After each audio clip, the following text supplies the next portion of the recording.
I'm really feeling chaotic right now because I just drank some coffee. It was like a chai latte concentrate, so I didn't have a lot of milk left, so it was like a little bit of milk and then mostly concentrate, so I'm like really I really feel bad for my cat in the living room right now because she's probably like, what the fuck is going on in this goddamn house? Welcome back to another video. Hello, I am Lady Nord. You can also call me Caitlin. I have been looking at jousting.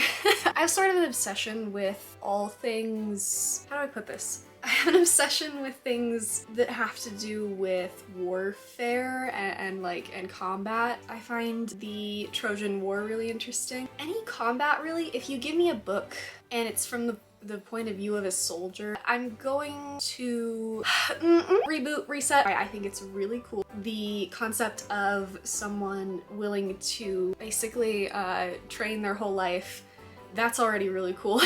To have the willpower. Green Lantern. I wish I could be a Green Lantern. That's already cool to have strong enough willpower. I mean, to be able to train like a Spartan, like a knight. For one, it's amazing to do that even for yourself, but to do it for a cause, like for someone else, to have that sort of loyalty to maybe a king or a country and be willing to give your life as a soldier and train and spend your life as just mold yourself into a weapon is, I just I don't know how to explain how bodacious. Kung Fu Panda reference. Okay, today's topic is jousting. What was a joust? Why joust? How joust? Jousting attire? Could anyone joust? Joust. I have a problem where I get obsessed with things. So I decided to talk to you guys about jousting because no one around me wants to hear me talk about things anymore because I'm just too cool and they can't handle what I have to say. So maybe you guys will like to hear me talk because no one else wants to. We're gonna get into the video because I don't even know how long I've been recording. Get ready to go through time. What was a joust? A joust was, as Oxford Languages describes it, a medieval sports contest in which two opponents fought on horseback with lances. This is a pretty good definition. When jousting was getting started in the later 1100s, it wasn't necessarily a sport when you think of a sport falling under the category of a game. It was more training. The first joust was recorded in 1066, Norman invasion, and how the fuck do you say this guy's name? Let's see how Google wants me to pronounce this. Geoffroy de Preuilly, a Frenchman, is credited with inventing the joust. As to whether he really did or not, I don't know, don't ask me, I wasn't there. Anyways, jousts at this point could serve a couple purposes: to keep knights practicing when they were not on the battlefield, and sometimes it could be a friendly contest between two knights. They then evolved into what we know as the sport of medieval jousting today, to a place where one could win fame, show off his skills in combat. They were kind of the medieval gladiators. At this point, it might be useful to go over the anatomy of a joust. This is a joust. Here is knight 1, here is knight 2. This is a lance, which can be tipped with a couple of different types of heads, depending on the style of joust. This is a tilt, which separates the jousters, and thank God for it, because the horses, the poor horses, it kept the horses from crossing each other and potentially getting themselves and their riders severely wounded. This whole thing is called the lists, or the list field. There was not always a tilt, but when there was one, the whole area could be called the tilt yard. Very early on, so from the 11th to 14th centuries, had their participants wearing chainmail, shields, great helms, as well as bassinets. They wore aventails to protect the neck, which were a layer of chainmail that you could usually hook to the helmet or the coif. It provided an extra layer of coverage over the bottom of the face, the neck, and the shoulders. Horses were almost always caparisoned, and by the year 1400, jousters wore plate armor. The great helm sort of evolved into the frogmouth helmet. Sallet helmets were also used in jousting, paired with a bever, which is a piece of armor that can be attached to provide protection for the lower half of the face and the neck. Armets were also used, which I adore armets. They are my, okay, side note, love armets. I feel like they're the epitome of a knight's helmet. Great helms and armets, love them so much. Sallets, Not loving it. Okay, armets were also used, for example, during the jousts at the Field of Cloth of Gold during Henry VIII's time and onwards. I'm gonna move on from armor now because I could talk about that all day. There is one type of joust that I would like to talk about that's pre-Renaissance, and that is the Round Table joust. In the late 1220s, there began to emerge something called the Round Table. New styles and interpretations of jousting were constantly added. Round Table jousting was supposed to be an imitation of the chivalric romances of King Arthur and his court. To, I suppose, respect the chivalry that's associated with King Arthur and his knights, the weapons used at the round tables were always blunt. Well, I say always, but there was one guy who stuck in a non-blunted lance and killed his opponent. Not very chivalric of you. These forms of jousts provided more safety and regulation than other forms. They were usually associated with feasts and other games going on. Sometimes participants even dressed up as knights from the round table. We love it, we stand. You love to see it. Jousting had a not so chill time in its early days. Quite early on, the church was against jousts and tournaments in general because of the violence, and often would threaten participants with excommunication. This might have been because occasionally jousts turned into all-out brawls. Suffice to say, a lot of people died in these free-for-alls. Jousts were often banned for different purposes. Sometimes because they posed an obstacle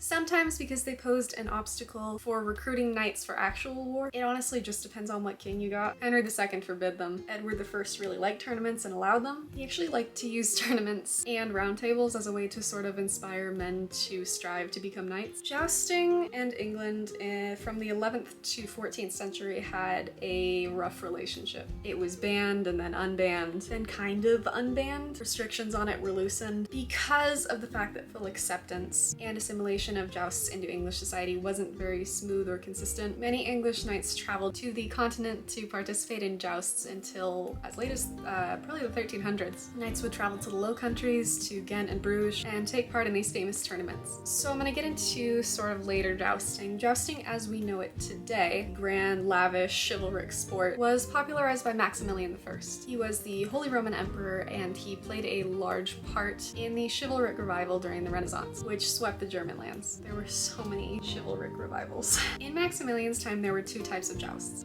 There were many subcategories of jousts underneath them, but the two main types of jousts were the Stechen, which was a joust of peace, and the Gewinnen, which was the joust of war. Maximilian didn't necessarily have true jousts of war, since they used special equipment. True jousts of war were run in real battlefield armor, with very little, preferably not any, modifications made to the armor for the jousts. So even though jousts of war continued to be run into the mid-1500s, many of them can't be considered real jousts of war. Anyways, jousts of war were run really fast. These were the real deal. Jousting still continues to be a sport today. None of the forms of jousting practiced today are jousts of war. They are simply too dangerous. We're gonna go into more detail over the jousts of war and jousts of peace at this time. The German jousts of war did not have tilts, probably to invoke a more threatening, high-stakes, battle-like environment for both the jousters and the audience. Side point, running a joust without a tilt could also be called running at large or at random. In terms of the lance, they were tipped with a single-pointed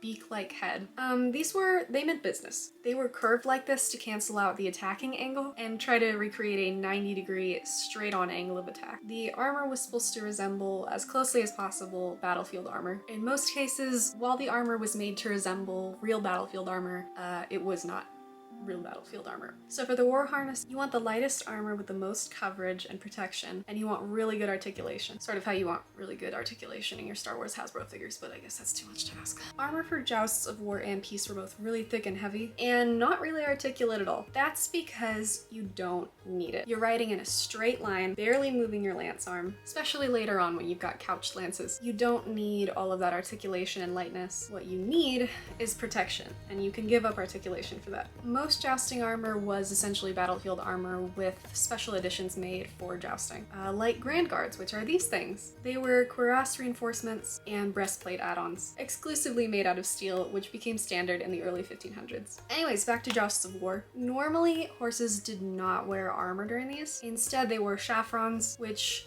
covered their eyes, so they had to be trained and trust their rider to steer them in the right direction, especially since they were running at much higher speeds than they would in the Joust of Peace. Sometimes in Jousts of War, riders were also hit really hard, so flat back saddles were occasionally used. We're gonna move to the Jousts of Peace now. These were, I'm not gonna say they were for show, but they were for show. The German word for these jousts was stechen, which means stabbing or prodding. That may have come from the stabbing that occurred with these slow styles of jousts, or because of the multi-pronged coronal rather than the single-pointed lance head. The coronal was intended to bite into the opponent jouster's shield. The jousts of peace were run much slower than the jousts of war. It, I think, was more for theatrical effect. The audience was allowed to see more of the action, the event wasn't over so fast. It also allowed for there to be moments of tension. Because of the slow pace, when the lance struck a jouster, it remained there for a longer time. And because of the pressure on the lance, that would either last until the lance broke or a jouster fell off his horse. Like the jousts of war, the armor for the jousts of peace were thick and heavy. Jousts of peace during Maximilian's time incorporated frogmouth helmets and lots of other non-battlefield pieces because they didn't have to be accurate like they did with jousts of war. At this time, tilts also weren't used in German jousts of peace. They saw it as a foreign object. They really held off using them for a long time. They only used a tilt in one type of joust at this time, which was the Foreign-Gestech, which was their version of the jousting that the rest of Europe practiced. After a while, they would incorporate tilts into their jousts of peace, though. We're gonna move on to the lances now. Lances! Woo! Lances. I've already listed some different types of heads for the lances, but we're gonna look at them in a little more depth here. Here's a lance for a joust of peace. You can see the coronel here to not necessarily harm, but to grab and shove the jouster off of his horse. This here is a van plate. They started to become common in jousting, not in actual war, because it would sort of be pointless to just put a van plate on every lance that you're gonna lose in war. Here's a lance for a joust of war. You can see the beaked lance head here that I've been talking about. This is a Henrician ceremonial lance. Isn't it pretty? It's also called a bourdon. This is kind of unique. It's more for show than anything. It was used by Sir Nicholas Carew, master of the horse, in 1517. Sources say he ran with it, but probably he just ran at the ring with it because it's giant, but it's cool nonetheless. In Germany, lances sometimes got really big, sometimes up to 5 inches in diameter, almost all the way to the tip. A rear lance support had to be made for these called a queue. So, the rules of jousting. What were the rules? So the rules are, there are no rules. No, there were rules. There wasn't an international rule book. Every place sort of made their own rules. It's very difficult to put together a cohesive list of rules because every place made their own rules. In the Renaissance period, most jousts, I'm not gonna say all, there's always gonna be an outlier. Most jousts were won by tallying up points or attaints, which were blows made with your lance without breaking it. And these other points were made by striking your opponent in different places or unseating him. Points could differ based on place though. I'll just give an example, but this isn't inclusive for all jousts. Maybe you got double points if you broke your lance on your opponent's head instead of his body, or maybe you earn more points for unseating your opponent without breaking your lance. Early on in jousting, it wasn't necessarily about the points. There were jousts where your opponent may flee into the surrounding woods or area. These are my favorite kinds of jousts. You could give chase, capture him, ransom him. A lot of money. Get rich quick scheme? I think so. I want to do that. Let's wrap this up. Jousts were usually held to celebrate things. So a knighting, a marriage, a birth. Elizabeth I had jousts on her accession day. It could also be a way to entertain foreign diplomats. Honestly, when the king says there's gonna be a joust, there's gonna be a joust. Could anyone joust? Also, why joust? As for who could joust, knights are the obvious answer. Kings could joust later on in the Renaissance period. Henry VIII of England and Henry II of France did, and Henry VIII crippled his leg for life, and Henry II fucking died. Other than that, not only well-established knights participated in jousts. Sons who were not the firstborn in their family often participated because they weren't gonna inherit any land from their family, so might as well make some cash and get some fame by capturing knights and ransoming them. William Marshall hit the fucking jackpot with this. Did a European tour, taking knights for ransom, raking in the cash. If you were good, it's not a bad salary. I am going to wrap it up there because I've been sitting here for a long time, because if I don't, I'm gonna start boring people more than I have already. Thank you for watching. Have a good day. Have a good life. Bye.